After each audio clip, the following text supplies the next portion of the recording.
तो गाइस तो हम आगे बढ़ेंगे, ठीक है। इसमें आप देखेंगे कि इनका हम डिफिनेशन जान लिए, यानी किसका स्क्वायर और रेक्टेंगल का हमने डिफिनेशन जान लिया, ठीक है। अब इसमें देखेंगे कि वर्ग और आयत का क्षेत्रफल कैसे निकालते, ठीक है।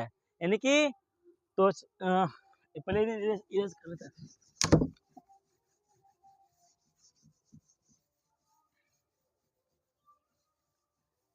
ठीक है, तो मान लीजिए आपके पास कोई आयत वर्ग दे दिया, ठीक है। ये आपका स्क्वायर है, इनका साइज क्या है, सेम है, ठीक है। तो मान लीजिए आपके पास एक स्क्वायर दे दिया और उनका आपका यानी कि उनका जो मेजरमेंट यानी कि माप है ये दे दिया कि मान लीजिए ये 8 मीटर है, कितना है, यानी कि एक भुजा आपका कितना है 8 मीटर का, और इसके क्या बोलते हैं स्क्वायर, क्या बोलते हैं स्क्वायर, और हिंदी में क्या बोलते हैं वर्ग, क्या बोलते हैं वर्ग, ठीक है। यानी कि मान लीजिए अगर ये 8 है तो सभी भुजाएं क्या होगा 8 ही होगा, क्यों, क्योंकि ये स्क्वायर है, ठीक है। तो वर्ग का क्षेत्रफल क्या होता है, देखिए वर्ग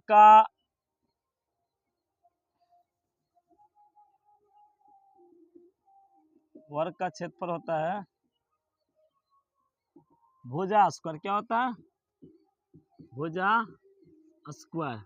इसको हम लोग साइड भी इंग्लिश में लिख सकते हैं, अगर इंग्लिश में लिखेंगे तो ऐसे साइड स्क्वायर, ठीक है इंग्लिश में। चलिए भुजा आपका यहाँ कितना है 8 मीटर है, तो 8 मीटर हम लोग यहाँ डाल देंगे, ठीक है। और इनका क्या कर देंगे स्क्वायर कर देंगे, ठीक है। तो 8 मीटर इंटू 8 मीटर कितना हो गया 8 64 मीटर स्क्वायर, ठीक है। यानी कि हमने वर्ग का क्षेत्रफल निकाल लिया। हमारे पास भुजा का साइज मतलब कि जो लंबाई था जो भी है लंबाई चौड़ाई से हमें पता था नहीं कि इसका लंबाई मान लीजिए 8 है, चौड़ाई भी 8 ही होगा, ठीक है। तो इनका एक भुजा का मान हमें पता था कितना मीटर था 8 मीटर था, 8 मीटर हमने रख दिया है और उसका स्क्वायर हमने कर दिया, तो 8 64 हो गया। ये है कि आपका वर्ग का क्षेत्रफल है, यानी कि एरिया ऑफ स्क्वायर, यहाँ लिख सकते हैं AR एरिया ऑफ स्क्वायर, ठीक है। चलिए अब हम अगला क्या लिखेंगे वर्ग का क्षेत्रफल निकालेंगे, ठीक है। वर्ग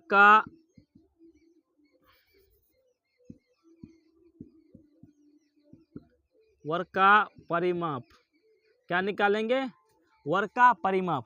वर्ग का परिमाप क्या होता है 4 इंटू भुजा, क्या होता है 4 इंटू भुजा। इसको इंग्लिश बोलते हैं पेरीमीटर ऑफ स्क्वायर, क्या बोलते हैं पेरीमीटर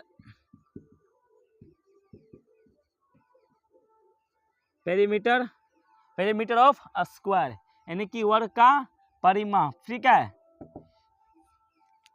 तो 4 भुजा कितना यहाँ पर भी कितना रखेंगे 8 मीटर ही रखेंगे, ठीक है। कितना हो जाएगा 8 के 32 मीटर, ठीक है। देखिए जब हम क्षेत्रफल का बात करते हैं और पेरीमीटर का तो दोनों में बहुत अंतर है। देखिए जब हम क्षेत्रफल का बात करते हैं तो हम ये जो आप स्क्वायर देख रहे हैं ना, इनका जो व्हाइट वाला बीच में दिख रहा है एरिया, इनका जो खाली जगह दिख रहा है ना, इनका हम मतलब क्षेत्रफल निकालते हैं इनका, ठीक है। और जब हम पेरीमीटर का बात करें यानी कि परिमाप का बात करें, किसका बात करते हैं परिमाप का, तो हम ये जो बाउंड्री आप देख पा रहे हैं ना, ये जो बाउंड्री देख रहे हैं किनारे किनारे किनारे, यानी कि कितना लंबा चौड़ा है, ठीक है। इनकी मान लीजिए अगर ये 8 है, ये भी 8 है, ये भी 8 है, तो कितना हो गया 1 2 3 4 और चौके 32 मीटर, कितना हो गया 32 मीटर। तो फॉर्मूला भी आपका ये जो 4 जो आप वैसे अगर सोच पा रहे हैं 4 कहाँ से आया है, ये तो फॉर्मूला भी। और दूसरी बात है आप फॉर्मूला को रियल आप देख भी सकते हैं कि 1 2 3 4 तो कितने भुजा है 4 है, इसीलिए फॉर्मूला में भी 4 लिखा जाता है, ठीक है।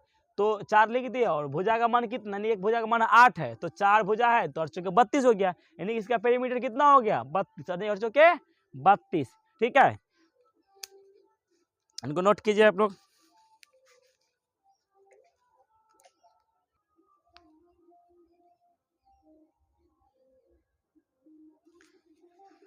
हेलो गाइज, हम लोग वर्ग के बारे में जान लिए हैं, अब हम लोग जानेंगे आयत के बारे में, यानी कि इसको इंग्लिश में बोलते हैं रेक्टेंगल, क्या बोलते हैं रेक्टेंगल।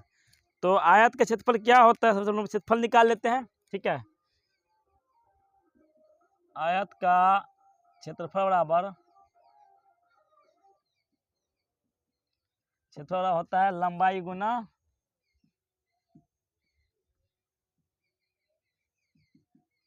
लंबाई गुना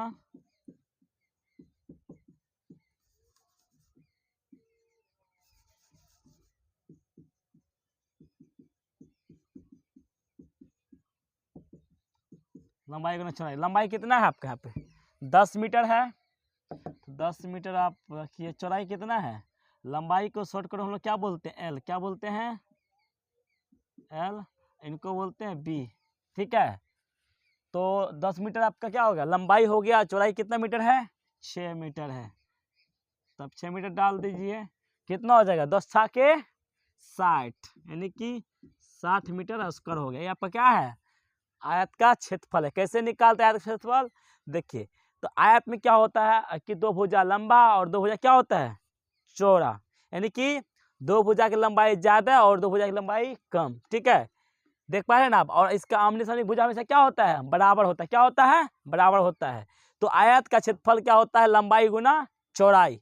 ठीक है, तो लंबाई कितना मीटर है, 10 मीटर है। चौड़ाई कितना मीटर है, 6 मीटर है। तो 10 छाके 60, एम गुना एम, एम स्क्वायर निकल गया। ठीक है, और हमेशा जब भी क्षेत्रफल निकालते हैं किसी भी चीज का, तो किस चीज में निकलता है, मीटर स्क्वायर में निकलेगा। यानी कि यूनिट्स कुछ भी हो सकता है, मीटर स्क्वायर हो सकता है, सेंटीमीटर स्क्वायर हो सकता है। ठीक है, तो हमने यहाँ मीटर लिया तो मीटर स्क्वायर लिखा। ठीक है, हमेशा लिखा स्क्वायर में निकलेगा। ठीक है, चलिए। तो अब इनका हम लोग पेरीमीटर निकाल लेते हैं, कि इनका परिमाप। क्या निकालते हैं, परिमाप। तो परिमाप के लिए लिखेंगे यहाँ फॉर्मूला फिर से, आयत का परिमाप बराबर, परिमाप बराबर 2 इंटू लंबाई जोड़ चौड़ाई। तो यहाँ पे 2, लंबाई कितना है बाबू आपका, लंबाई है यहाँ पे 10 मीटर। कितना है, 10 मीटर। और चौड़ाई कितना है, 6 मीटर है। ठीक है, तो हम पहले क्या कर लेंगे, जो ब्रैकेट के अंदर है ना, पहले उन्हें सोल्व कर लेंगे। ठीक है, तो 10 और 6 कितना हो जाएगा, 16 मीटर हो जाएगा। इसे मल्टीप्लाई कर लेंगे, 60 यानी कि 16 टू जा, यानी कि 16 दूनी 32 मीटर। ठीक है, आयत का परिमाप होता है 2 इंटू लंबाई जोड़ चौड़ाई। ऐसा इसलिए हो रहा है फॉर्मूला में, जो आप देख पा रहे 2L और चौड़ाई, यानी कि दो ठो आपका लंबाई भी है, दो भुजा। ठीक है, और दो भुजा क्या चौड़ाई है। इसीलिए यहाँ पे फॉर्मूला में जो है 2 लिखा जाता है। यानी कि इसका मतलब दो लंबा और दो ठो चौड़ाई, यानी कि दो भुजा लंबाई होगा, दो भुजा चौड़ाई होगा। ठीक है, तो 2 इंटू लंबाई जोड़ चौड़ाई। हमने लंबाई का मान कितना लिया था, 10 मीटर, तो 10 मीटर हमने रख लिया है। अगला क्या आपका चौड़ाई कितना था, 6 मीटर, तो 6 मीटर रख लिया। दोनों का हम जोड़ देंगे, 10 से कितना हो गया 16, और 16 दूनी 32। यानी कि इसका जब पेरीमीटर निकालिएगा ना, चारों साइड से घुमा के इसको जोड़िएगा। मान लीजिए आपके पास इस तरह का बोर्ड दे दिया जाए। ठीक है, और आपको बोला जाए कि बताइए कि ये जो बोर्ड है, इसको हमें चारों साइड से, ये जो लाइट होता है इलेक्ट्रिक वाला, चारों साइड से लगाना है, तो बताइए कितना मीटर लगेगा। अगर मान लीजिए कि आपका बोर्ड जो है 10 मीटर लंबा है और 6 मीटर चौड़ा है, तो कैसे आप निकालिएगा। तो सबसे पहले क्या कर लीजिए, इनका लंबाई भी आप माप लीजिएगा, चौड़ाई माप लीजिएगा।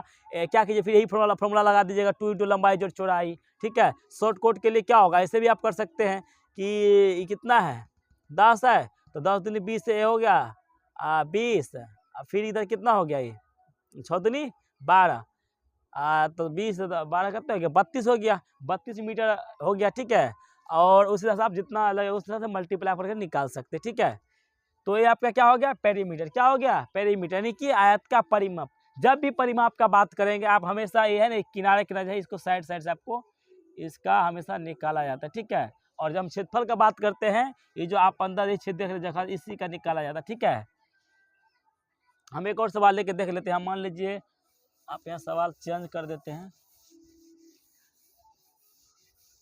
मान लीजिए अब की बार हमने ले लिया एक, फिर से एक रेक्टेंगल बना लिया।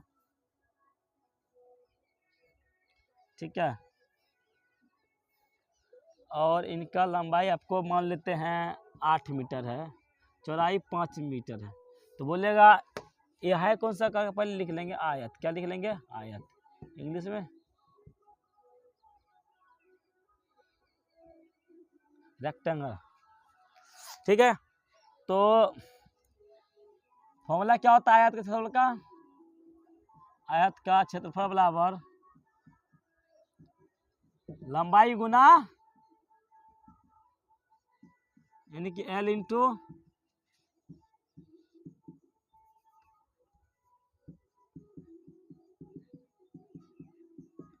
पी। लंबाई कितना है 8 मीटर, चौड़ाई कितना है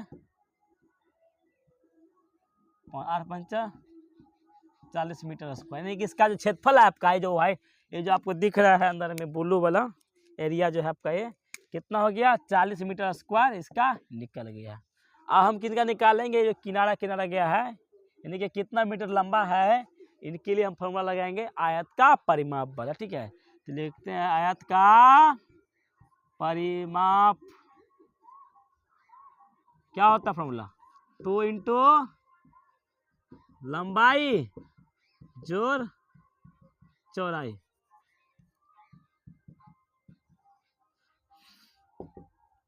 ठीक है, तो लंबाई कितना आपका 8 मीटर है, चौड़ाई कितना है 5 मीटर है। तो पहले हम क्या कर लेंगे, दोनों को ऐड कर लेंगे, 8 5 13 मीटर, 13 में कितना हो गया 26 मीटर। यानी कि आपका ये क्या है पेरीमीटर है, क्या आपका ये पेरीमीटर है। और आपका ये क्या हो गया एरिया, यानी कि रेक्टेंगल ऑफ एरिया, यानी कि ये आयत का आपका क्षेत्रफल 40 मीटर स्क्वायर हो गया और पेरीमीटर कितना होगा यानी कि 26 हो गया। ठीक है, तो आप लोग कॉपी कीजिए इसे।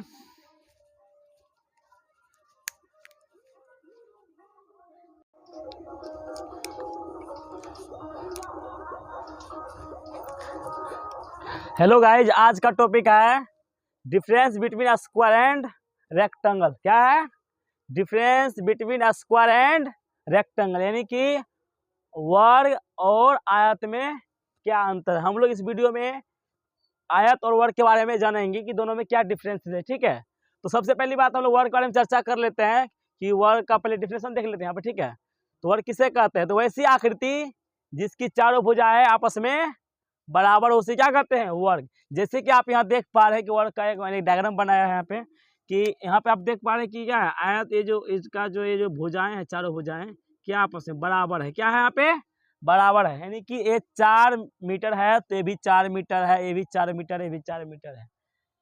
ठीक है, तो इन्हें हम क्या कहेंगे वर्ग कहेंगे। क्या कहेंगे वर्ग। वर्ग कब कहेंगे, जब कोई भी आकृति हो जिनकी चारों भुजा आपस में क्या हो बराबर हो, क्या हो बराबर हो। ठीक है, तो उसे हम क्या कहेंगे वर्ग कहेंगे। क्या कहेंगे वर्ग। जैसे कि आप देख पा रहे हैं आप यहाँ देख रहे हैं कि वर्ग की चारों भुजा आपस में क्या है बराबर है। और वर्ग में कितने भुजाएं होते हैं 4, कितने 4, और सभी भुजा आपस में क्या होते हैं बराबर होते हैं। अगला आपका है रेक्टेंगल। क्या है रेक्टेंगल, यानी कि आयत, यानी कि वैसी आकृति जिसकी आमने सामने की भुजाएं आपस में बराबर हो उसे क्या कहते हैं आयत। क्या कहते हैं आयत।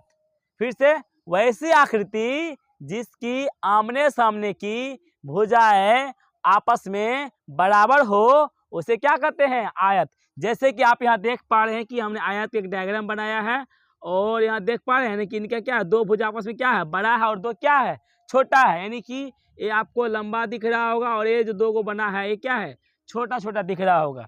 जैसे कि हमने ले लिया 7 मीटर और ये क्या है 4 मीटर, यानी कि दो भुजा लंबा और दो छोटा। आयत में दो भुजा बड़े होते हैं, दो भुजा छोटे होते हैं और दोनों अलग अलग साइज के होते हैं। ठीक है, और आयत की बात करें तो इसमें आपको 4 कोण होते हैं, 4 भुजाएं होते हैं, दो भुजाएं बड़ा और दो भुजाएं छोटा। ठीक है, चलिए